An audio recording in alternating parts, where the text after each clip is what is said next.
is meant to support the church, yes. It's meant to support the community, yes. But it is part of government's broader agenda to support the third sector and the church community in the religious community so that we can get our young people and our communities back involved. And Mr. President, the reality of it is when I looked at this resolution and the information coming out of the other place, it talks about the church community growing. It talks about how many persons are now accommodated at temporary locations because they can't fit anymore on the space that was there. I always have said, Mr. President, that people who say that young people don't go to church anymore are those that don't go to church themselves, because when I go to church on a Sunday, and I'm sure that when Senator Monroe Knight goes to her church on a Sunday, there are young people everywhere, active, sold out, very much involved. So sometimes when you look at resolutions like this, it may seem like it's a vesting resolution, and it is.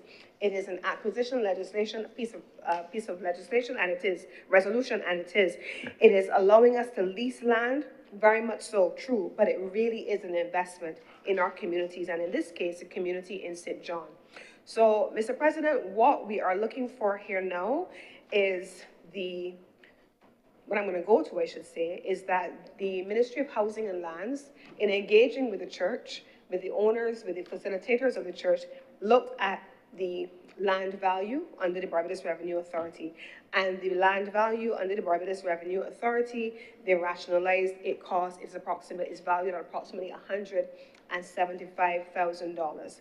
They valued it at approximately $5 per square foot. And then they have, together with the church, it wasn't that they imposed a price, together with the church, they agreed on a purchase price, not of $175,000, Mr. President, but of $28,000.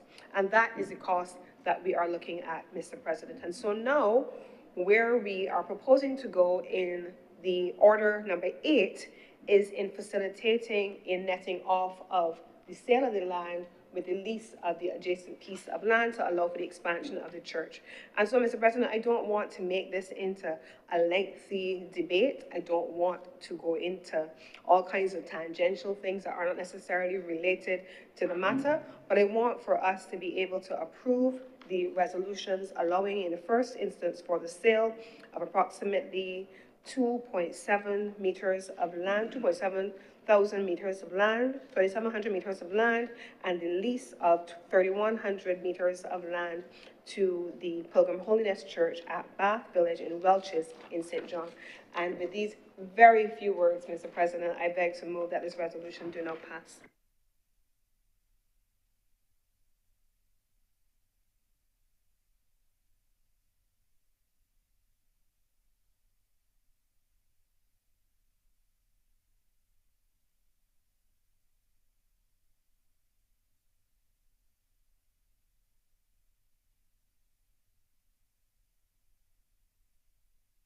Thank you very much, Mr. Deputy President. Senator Warrior.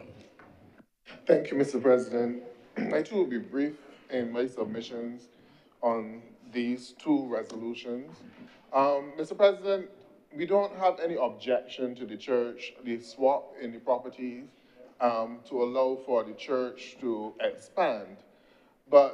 And the church does play a vital role within the community in which it exists. It's a very vibrant church with a number of activities, and I think it is one of the focal points for that community in particular, which can boast of one of the communities in St. John with still a vibrant youth group and youth activities happening within the community. And oftentimes that area is utilized for activities within the community, which is good. And these are things which we need to encourage and we need to support throughout the country. Getting the church involved in community activities, getting the church involved with young people, getting the church involved with the developmental process, because as a country, we are facing a number of challenges, in particular with our youth, to the extent I was having a conversation yesterday, don't want to go into detail about the conversation, but persons respond that our young people are in crisis. And that is the reality of the way how some people feel. And when you are in crisis like that, the best avenue for you to approach would be the church. Because the church offers that opportunity for guidance, because we need proper guidance in this country, especially now where many people are choosing vanity over what is right. And this is where the church comes in terms of the principles which they teach, the teachings of the Bible, and at least offering persons hope and knowing that there is hope within a country and some place in which to turn to. The only issue that we would have, and the leader of government business went so far to say how benevolent the whole process was in working with and helping the church and the importance of it. So we wondered why couldn't the $28,000 have not been netted off and be given as, instead of holding out for $28,000 for the church, to either raise in a loan or raise in tithes and offerings every Sunday now for Lord knows how long in order to raise this $28,000. Why couldn't this not have been netted off? And the same way that we could afford to give precious real estate in Barbados to a multi-billion-dollar bank, why couldn't we have at least net off that $28,000 for a small rural church in Barbados, so that the parishioners will not have to struggle to find that $28,000 in addition to the funds that they will need to utilize in terms of expanding? That could have been a gift and a grant from the government, which goes towards the development of the church, and I'm certain it will be seen in good spirit. No one in Barbados will argue with it. You will not have any argument from the opposition with regard to it.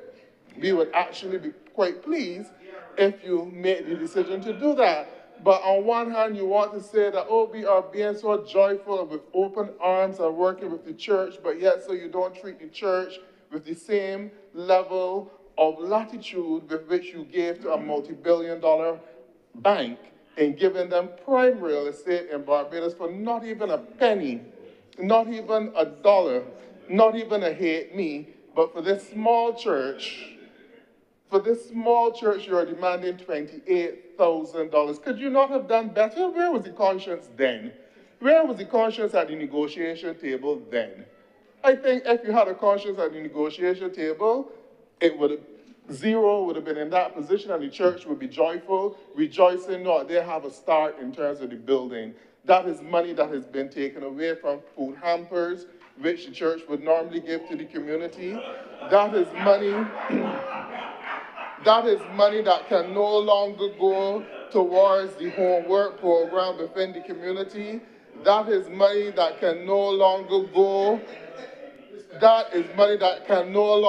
to assisting an elderly person in the community with repairs to the house or painting up the house for the Christmas holiday. So if you really want to have a conscience, prove that you do have a conscience by making this gesture of the $28,000. But Mr. President, we support the swap of the land. I am glad that the senator cleared up the information with regard to the actual ownership of the land, because we do know that after the debate in the other place, that there were some sentiments suggesting that the land was not necessarily owned by the government, but there's a third party who had an interest in the property. So I'm hoping that after that clarification today, that matter has truly been put to rest, and that we have a fair exchange of the property. And you just need to correct one thing, the $28,000, even if you give it back to them twice, double the amount so that they can invest in the community activities of the church. That could come out of a grant from the CAF loan as well. Thank you, Mr. President. Thank you very much, Senator Worrell. Senator Reverend Morris. Thank you, Mr. President, for recognizing me to speak on this most important issue I must say at the onset, sir, that those of my colleagues who were sitting with me at lunch did hear me say that we anticipate the speech that the opposition would make. We did anticipate it, and we knew that he was going to, in fact, we believed that he was going to speak about the land down the road, and he did not disappoint. He spoke about it. Your transactions are obvious, so you have to speak on that. Sir, I rise to speak on this particular matter. As you know, sir, I am an Anglican priest. I may not look so, but I am. And I followed this particular issue when it was debated and the response by the Anglican Church. And the Anglican Church then was claiming that the land belonged to the Anglican Church. That was the claim. But yet, the Anglican Church admitted to paying rent for the land. And my question is, if you are paying rent for the land, how could it be yours? And I was a bit taken aback by that. And I did my own investigations, which revealed that even that the land was not owned by the Anglican Church, it was owned by the plantation, and the Anglican Church did have a church there, and it was, well, I can use the word abandoned, because it was not in use, and it was only drawn to the attention then, I think it was the archdeacon of the church was drawn to the attention that there were some vestments and vessels in there that were used, that could have been used even if for historical significance. It was then that they went and collected them. But then the next thing we heard is that the Anglican Church owned the land after it was, again, to be entered into business with another church. And I'm saying, sir, that they cannot be paying rent and still say you're the owner. They cannot be owning the land. But I believe, sir, that on a broader scale, there's a lot of other church land that we have in Barbados, and I wonder if the Anglican Church itself, as a matter of reparations, even offer some of the land that it has to residents of this country on which they can live and they can build properties. As a matter of reparations, sir. There's no doubt that the Anglican Church was one of the largest landowners in Barbados. One of the largest landowners. So to the extent, sir, that if you look at the physical structure of Barbados, you will see, sir, that initially there were two hills, one near Government Hill and the other near Bishop's Court Hill. The two ended at Pine Road, and the two shall, and neither the twain meet. One represented, sir, the political authority in Barbados, and the other represented the religious and moral authority in Barbados. And while the piece of land that represented the political authority in Barbados still remains, the one that represented the moral, religious and moral authority in Barbados is it is abandoned. That's where the bishop used to live. And we have a whole set of land up there that can be put to proper use. If the Anglican Church does not want to use it, say so, let somebody acquire, but at the same time, let the people of Barbados who slaved on these plantations, sir, who slaved on these plantations, who now would want to own some of this land, let them have it. In addition, sir, we have a lot of abandonment by the same church. Rectories abandoned. St. Joseph land up there. Concept Bay too. Concept Bay. St. Lucy's Rectory, all of that is abandoned. St. Peter's Rectory, sir. St. Peter's Church residence, all of that land. But I'm told that it is sold now. But I'm saying that, and when you look at it, sir, a lot of rectors now are not living in the rectories. They are living in their homes. You may say that the congregation now paying their mortgages and their rent, but that's a different matter. But the synod needs to be impacted on, and the trustees need to be impacted on to do something about this land that has been abandoned. Because if somebody goes now, they can hear their land is that of the Anglican Church. We have too much land by the church, owned by the church, that is abandoned and is in wastage. Huh?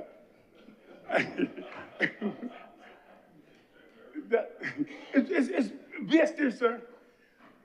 And something needs to be done about it. But then, we would hear from the same church, as we heard last year's independent service, that nothing has happened in this country since 2018. Yeah, that was said in the sermon last year, sir. And I think these things are wrong. To see that we have all of this land, and our people do not have access to it. Wastage, sir. Bishop's Court Hill, all of that, and that to me is an eyesore. Because you may, sir, as I said, as a student of history, so we put certain things together. And we are talking about the moral decay in Barbados. We are talking about people don't like church anymore. But isn't it the abandonment, the very abandonment of the symbol of religious and moral authority? Couldn't that have been contributed to it, sir? That's all I'm asking. But what we are doing, we cannot have this land held by a few. This country and the church needs to pay reparations and do see if it has in its heart the same approach that the government took. I have said over and over, sir, that one of the greatest things in Barbados was the greatest political event in Barbados was the attainment of adult suffrage. In my view, the greatest social event in Barbados was the passing of the Tenantry Freehold Purchase Act, because it allowed people to own their land. To allow people to own their land. People that work, their foreparents and even they themselves, work on their lives, pour their lives on land. Their sweat and their tears, sometimes killing themselves, almost do kill themselves, only to watch the fruits of their labor taken by someone else. And then, there must be something wrong when vast tracts of land are held by a few people. But worst of all, when those few people allow that land to go into wastage. I believe, sir, as a matter of fact, the church did attempt to sell some lands, and they're sold at market price. No, good God, sir. And the colony Lord here now. If you have people, poor people coming to your church, poor people supporting your church every Sunday, couldn't it be a good thing to let some of these poor people in the churches own some of the land? Can you sell it to them at reasonable prices? Rather than trying to have directories? My feeling now, sir, is that the church, the government, before it gets too far, should really compulsorily acquire the land as a Lucy. I feel so. With the rectory and the whole set of land that is there, so that the people in this country can have land. Because I believe that one of the things that we must take into consideration, and I say this, that at independence, sir, when we were declared independent, one of the things that should have come with that independence should have been agrarian reform. And that agrarian reform did not take place with independence. The status quo remained. The people that owned the land before remain the owners of the land. But if you check a place like Cuba, sir, and I'm going to tell you something about that.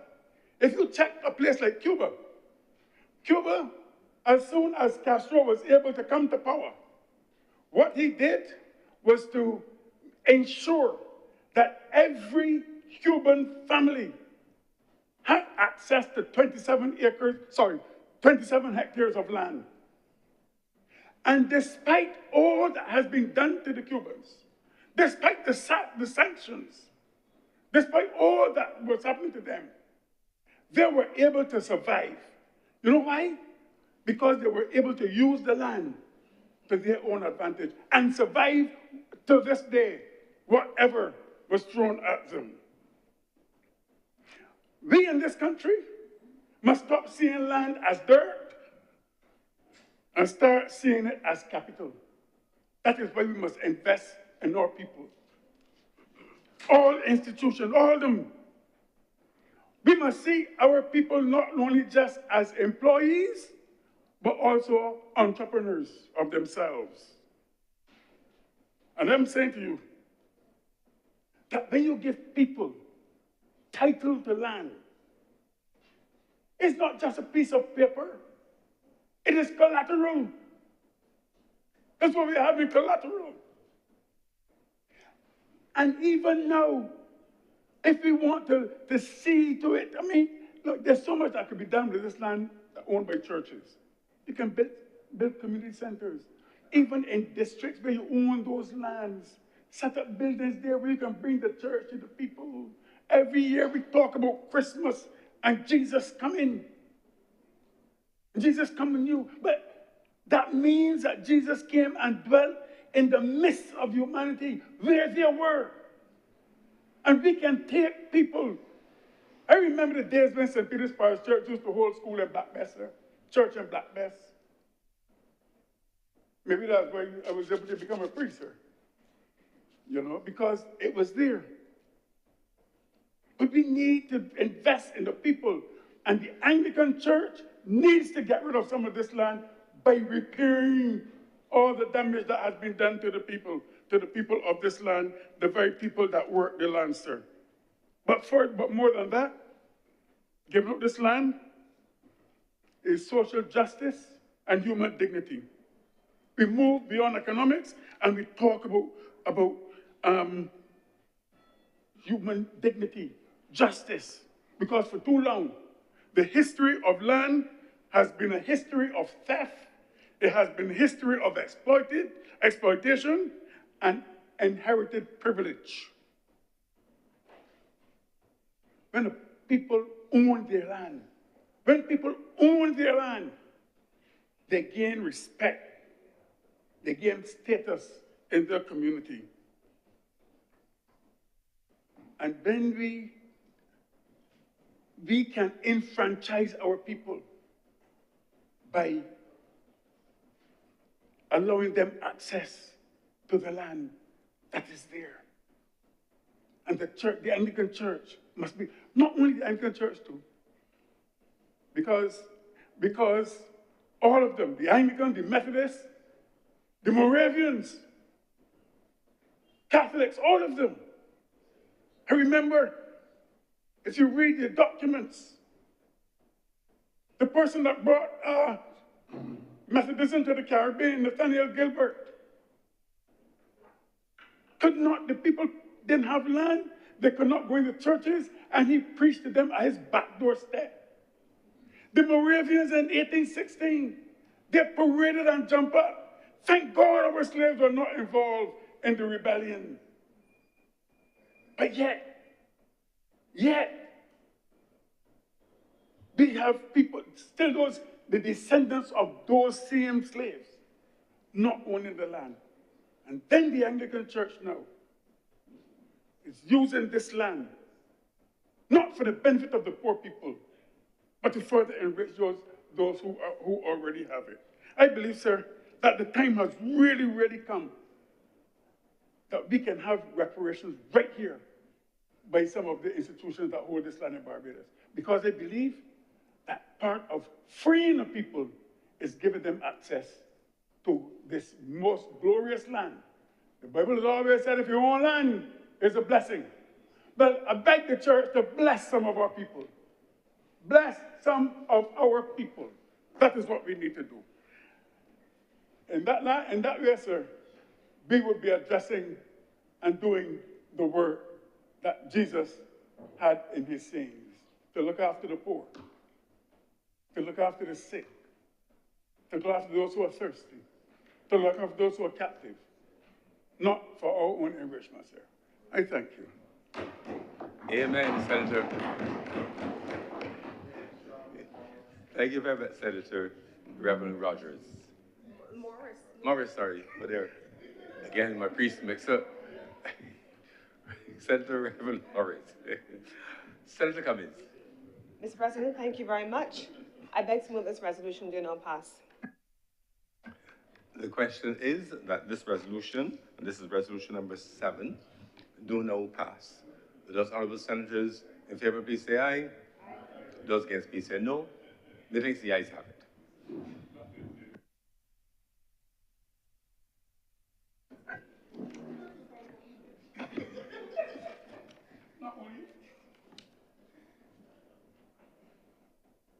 Order number 8, in the name of the Honorable Leader of the Senate, to move the passing of a resolution to approve, in accordance with Section 5 of the Crown Lands Vesting and Disposal Act, Chapter 225, the lease to the Pilgrim Holiness Church, the Wesleyan Holiness Church, or parcel of land, the property of the state, situate at Bath, in the parish of St. John, in this island, and more particularly described in the first schedule thereto, on the terms and conditions set out in the second schedule thereto, for the purpose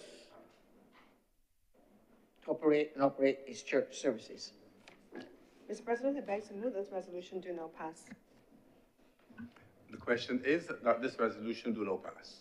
Will those honorable senators in favor, please say aye. Aye. Those against, please say no. Methinks the ayes have it. This resolution is now passed.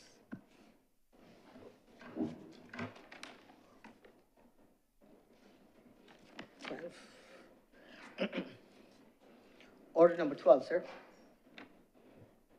Order number 12, in the name of the Honorable Leader of the Senate, to move the passing of the resolution to approve in accordance with Section 5 of the Crown Lands Vesting and Disposal Act, Chapter 255, the vesting in the National Housing Corporation of a parcel of land, the property of the state, situated at River Bay in the parcel of St. Lucie in this island, for sale to qualified tenants under the Tenantry Freehold Purchase Act, Chapter 239B, and for housing development. Senator Cummings. Thank you very much, Mr. President. In the same vein as the resolution which we just discussed, this is a matter of originally plantation land, and it's a non-plantation land, but I think we've just heard discussion around a 1980s piece of legislation. In 1980, the then Prime Minister of Barbados, Right Excellent Tom Adams, Tom JMGM Adams, I think that's the Right Honorable, passed a piece of legislation, or pioneered a piece of legislation, which has been transformational for ordinary Barbadians all these years later. That legislation, Mr. President, was a Tenantry Freehold Purchasing Act, and I'm going to speak about that throughout my presentation. Mr. President, this resolution, while it talks about the sale of the land to the eligible tenants on that land, there's another component which speaks to those persons who are elderly also on the land, and I will get to that in a minute. But very simply put, Mr. President, this resolution is a proposal to vest approximately 12.266 square meters of land at River Bay in St. Lucie in the National Housing Corporation for onward sale to qualified tenants under the legislation that I just spoke about. And as I did a short while ago, I want to go back into the history of this process. In 1986, Mr. President, at the time, the Ministry of Housing and Lands granted permission for a number of persons to live at this land in River Bay. It was specifically for residential purposes, and it was a part of a World Bank National Urban Low-Income Development Project. Now, when we talk about loans and the government having loans and not knowing where the money is going, and we have no declaration as to what the money is for, every single loan that I have seen has a clear purpose and an assignment in all instances. So it is unfortunate to ever have anyone say we don't know where the money is going. This particular project, Mr. President, was for national urban low-income persons. This project ran for approximately a year, March 17, 1986 to March 6, 1987. And it specifically focused on what I've just said, improving housing conditions and infrastructure for low-income dwellers in Barbados. And the World Bank, through this facility, provided financial support and expertise to facilitate the project's implementation. So during that time, Mr. President, they found a number of things. That access to this particular community at River Bay was difficult, especially after rainfall. They found that without adequate road infrastructure, that it hindered the access of emergency vehicles and the ability for persons themselves to reach their own homes. And so remediation efforts needed to be undertaken. By the time 1988 rolled around, Mr. President, the persons living on that land had increased, and you saw that there were a number of persons who had not been given permission to live on the land, unlike what originally had happened, and that there were a number of persons illegally living on that land. It was brought to the ministry's attention just on the east of St. Lucie District Hospital at the time, and rental accounts were then created for these persons by 1993, and they were charged an interim rent. They then were sent letters also in 1993 informing them that with the intention of reviewing the rent, that the tenancy was being regularized. They were provided with a regularized rent to allow for them to convert occupancy on lands which they had occupied illegally into one which was now being transitioned. They started paying rent from January 1, 1993, Mr. President. Now, here's where the structure of the Tenantry Freeholds Purchasing Act becomes important. This was non-plantation land. There were 21 lots available at the time. 10 of them currently are still occupied by tenants. Approval was then sought and granted for 10 of those occupied lots to be sold under the Tenantry's Freehold Purchasing Act. They were surveyed and tenanted, and the tenants are qualified under this legislation by virtue of the fact that they had been living on the land for more than 5 years and paying rent for more than 5 years to have title of that land transferred to them. It is clear, though, Mr. President, that while we are regularizing persons who were there illegally, persons who were there legally and were paying rent before, those persons are all accounted for, but there is still vacant land, and that vacant land is not accounted for or was never a part of the original Tenantry's Freehold Purchasing Act. But it did allow for the remainder of the lots to be subdivided, and that subdivision would then allow for the construction of new housing capacity for persons in that area. So the lots, Mr. President, were meant to be sold at $2.50 per square foot. By a cabinet decision in 1981, and I did speak about pensioners living on that land, 1981, under Tom Adams' administration, the decision was taken that any pensioners residing on land would receive their land free of cost.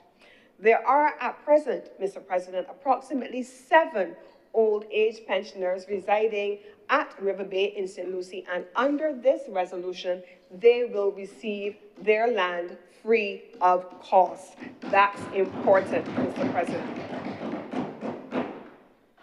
This site also, aside from the persons who are going to have their lots transferred to them free of cost or transferred to them for title in the other categories, also there are about 11 of those lots being proposed additionally for the purpose of new housing development.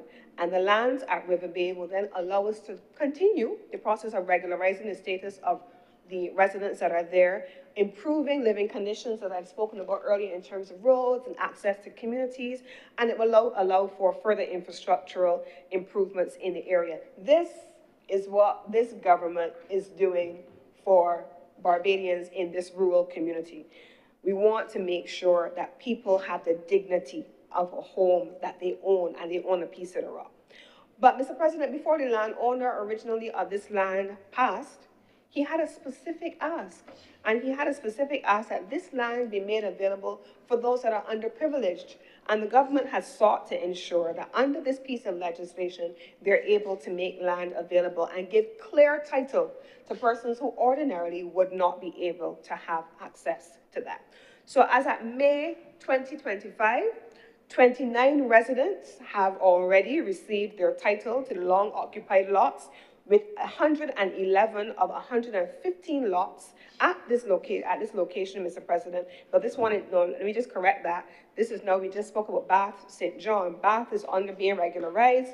There are 29 residents that would have received title deeds to their lots. 111 of 115 have been conveyed.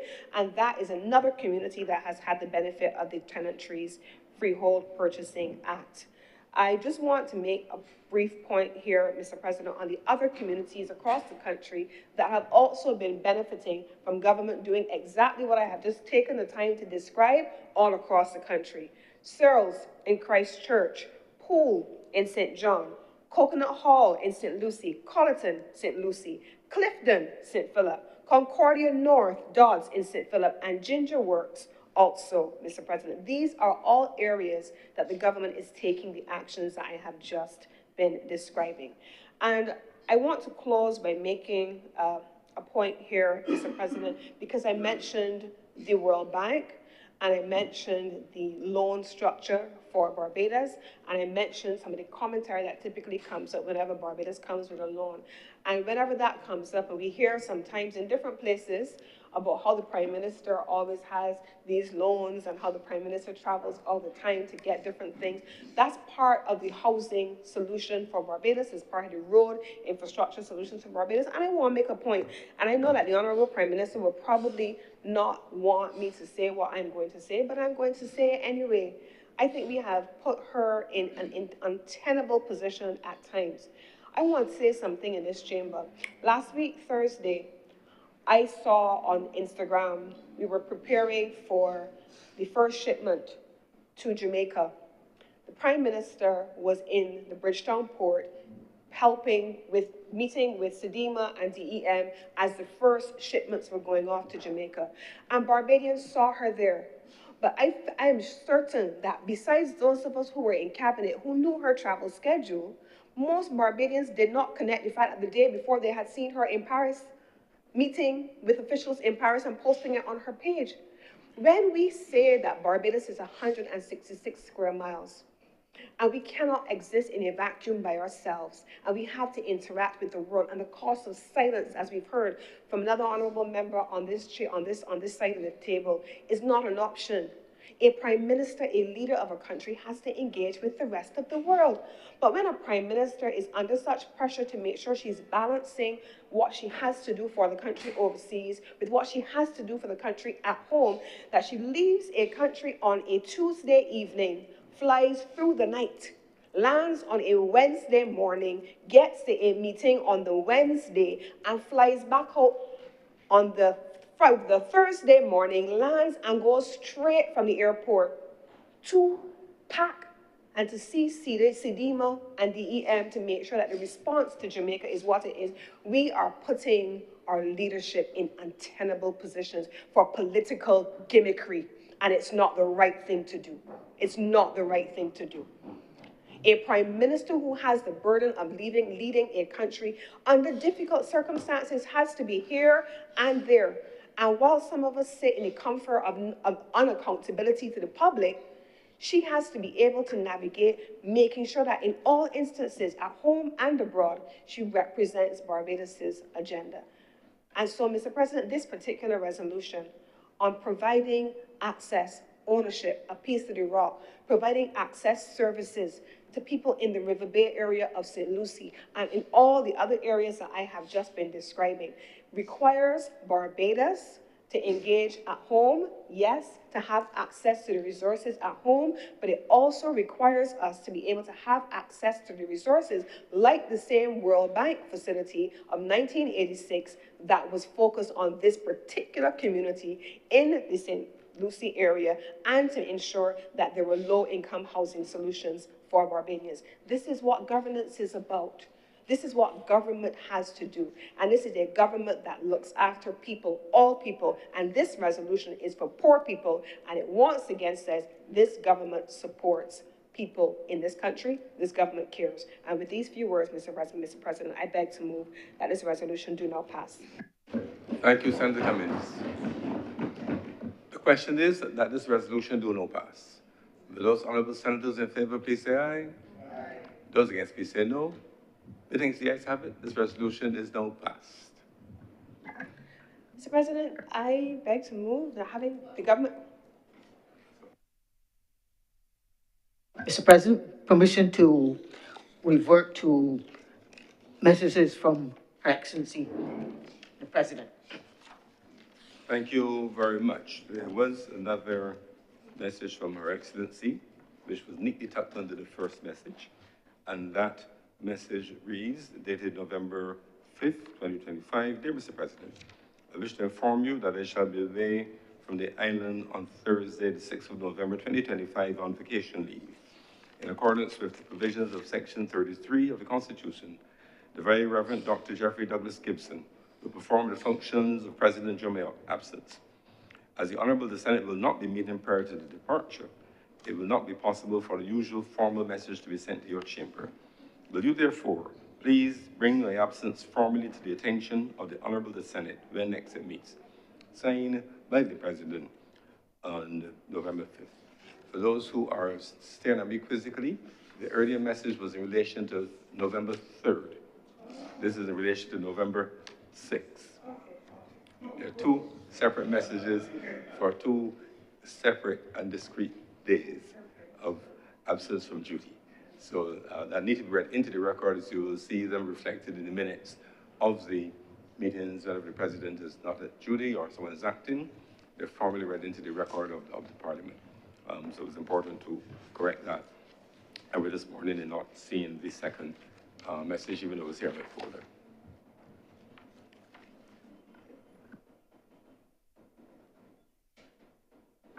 Senator Cummings. Mr. President, having come to the end of government's business for the day, I wish to thank all honorable senators for their contributions today, and I beg to move that the Senate be suspended sine die. Adjourned.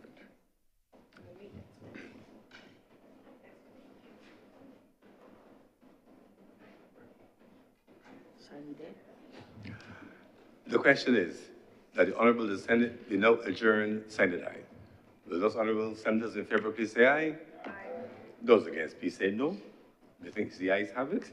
Accordingly, the Honorable the Senate is adjourned sine die.